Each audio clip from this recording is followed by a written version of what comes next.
আমরা এখন যাচ্ছি নেত্রকোনা। হালুয়াঘাটের জন্য আমরা বের হয়েছি আন্টি বাসা থেকে। চলো দেখাই আমি একটু পুকুরটা সবাইকে।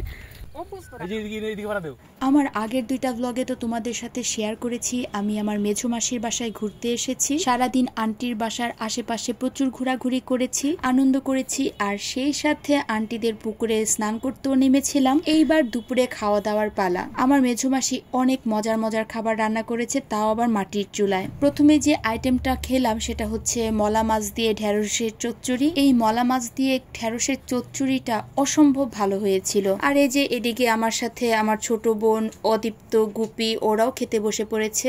এখন আন্টি মাছের ঝোল দিল। এই মাছের তরকারিটা কিন্তু একদম আন্টির পুকুরের মাছ দিয়ে রান্না করেছে, মানে টাটকা সবজি, টাটকা মাছ, একদম টাটকা টাটকা মুরগির মাংস রান্না করেছে। মানে খাবারগুলো খুবই খুবই খুবই মজা হয়েছিল। এখন খাচ্ছি আলু দিয়ে আন্টি মুরগির মাংস রান্না করেছিল। মাংসটা খেতে অসম্ভব ভালো হয়েছিল। একেতে আন্টির হাতের রান্নার কথা কি বলবো, অসম্ভব ভালো হয়। তার উপর যদি হয় মাটির চুলায় রান্না, তাহলে তার কোনো কথাই নেই। আপনি পৃথিবীর যত জায়গাতেই খাবার খান না কেন, কিন্তু মাটির চুলার যে রান্নার স্বাদ আসে সেটা আপনি পৃথিবীর অন্য কোথাও গেলেও পাবেন না। এই তো কথা বলতে বলতে কিন্তু আমার খাওয়া দাওয়া একদম শেষের দিকে। আর এই গরমের দিনে আমের চাটনি না হলে কি চলে। এই আমের টকও কিন্তু আন্টিদের গাছ থেকে পেড়ে তারপরে রান্না করেছে। মানে এক কথায় সবগুলো রান্নাই একদম ফ্রেশ, টাটকা আর খুবই খুবই খুবই সুস্বাদু ছিল।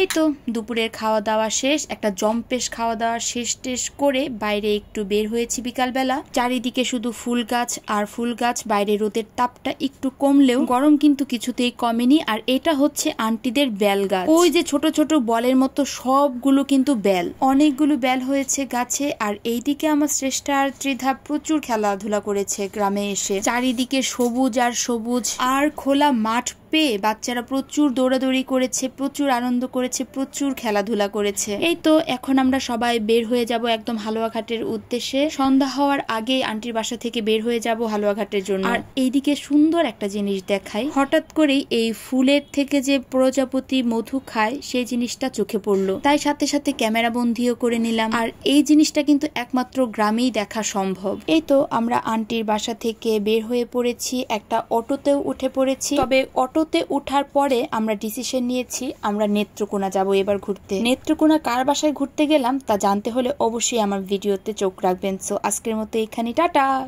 আমরা এখন যাচ্ছি নেত্রকোনা। হালুয়াঘাটের জন্য আমরা বের হয়েছি আন্টি বাসা থেকে। বাট অটোতে বসে সবার ডিসিশন হইলো যে আমরা নেত্রকোনা যাব। তো এই তো সবাই নেত্রকোনার উদ্দেশ্যে রওনা দিচ্ছি।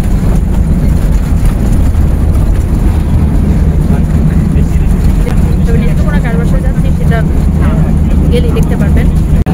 নেত্রকোনা কার বাসায় যাচ্ছি সেটা জানতে হলে আমার পেজটা সাথেই থাকুন।